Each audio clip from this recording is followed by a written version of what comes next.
Hey, high school literacy leaders. This is DLC Foster Yankee, and I would like to welcome you back to Curriculum Chats. In this video, I'll be discussing the third lesson in the first section of the Friday Night Lights unit.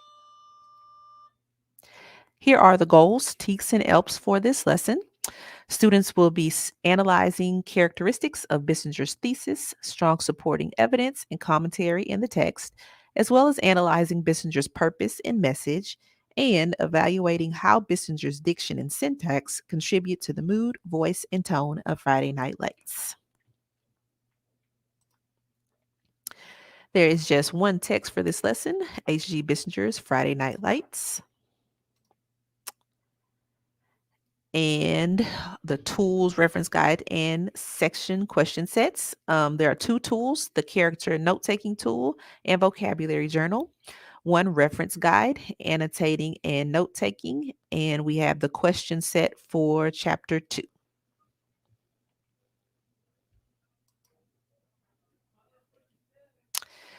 Right, so our lesson overview is we will continue reading Friday Night Lights and focus on the theme of fandom. The second chapter will provide us with insight into the community and its feelings about the football team. We will analyze how the author views this relationship and how he chooses to portray this in the text. We will analyze a specific quote from the text and determine how this quote is representative of the author's perspective. So now we'll take a closer look at the 5 activities in this lesson. In Activity 1, students discuss the read quote from Chapter 1, then the teacher facilitates a discussion using questions from the Section 1 question set.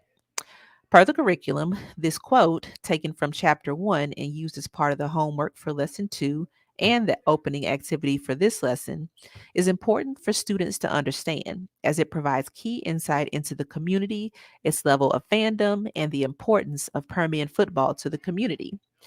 Teachers should post the quote so students can read and reread it for the class discussion. During the discussion, the teacher should stress the importance of the city's feelings toward the team and connect this to what was read in Chapter 1. They might choose to assign the questions from the question set to students in small groups to discuss first, then bring the groups back to discuss as a whole group. Hey, on to Activity 2. In this optional activity, students individually read a quote from Chapter 1 prior to a whole class discussion using the questions on the screen. The purpose is to have students focus on a single sentence from the text to analyze how the author uses words and sentence structure to express his perspective on the town of Odessa. The teacher should help students understand how the repetition of the words boom and bust and the words the author uses to explain the highs and lows explain the author's feelings about the people of Odessa. Suggested support would be to ensure students understand the meaning of surmise in the last question. And for engagement, the teacher might allow students to discuss in small groups prior to the whole class discussion. In Activity 3, students began reading and annotating Chapter 2 up to the break on page 47. Then the class discusses text-dependent questions from the Section 1 question set. Afterwards, students write down key takeaways from the discussion in their learning logs. The purpose of this activity is this chapter is focused on the interaction between the citizens of Odessa and the Permian football team. Therefore, a majority of the class time will be spent reading. Because fandom is the major theme studied in Section 1, spending time discussing and focusing on this chapter will ensure that students analyze how Bissinger tackles this theme. If time is an issue, the teacher might consider expanding this lesson over 2 lessons.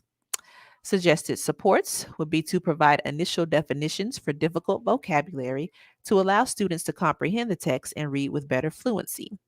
The teacher might consider pre-teaching the terms on the right side of the screen and have students record them in their vocabulary journals. There are additional supports based on specific student struggles, such as chunking the text for students struggling with the length of the sentences or syntax, or a short text or video that builds background knowledge if students are missing requisite background, prior historical, or cultural knowledge. There are also some challenge questions for students who could use an extra push. Hey, activity 4 is also optional. In this activity, students respond to the question on the screen in their learning log as an exit ticket. The prompt connects to the lesson's reading. The prompt connects the lesson's reading to the central question and as a formative assessment helps the teacher determine if further instruction or remediation is necessary. So even though it is optional, it's quick and definitely worth doing. All right. Activity 5 shouldn't say optional.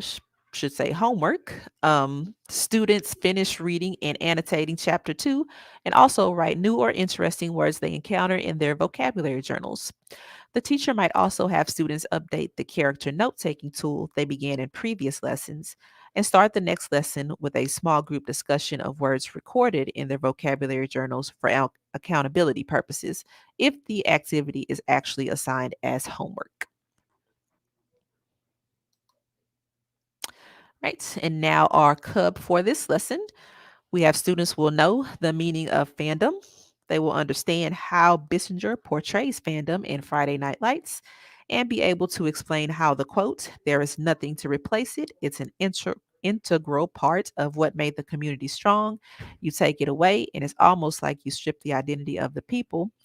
Fits into the class definition of fandom in writing using an exit ticket, which aligns with activity 4. Right, so that's a wrap for this video. I welcome your feedback and look forward to hearing from you either on Twitter, via email, or in the comments. While you're here, don't forget to subscribe so you never have to worry about missing a video. Thanks for watching.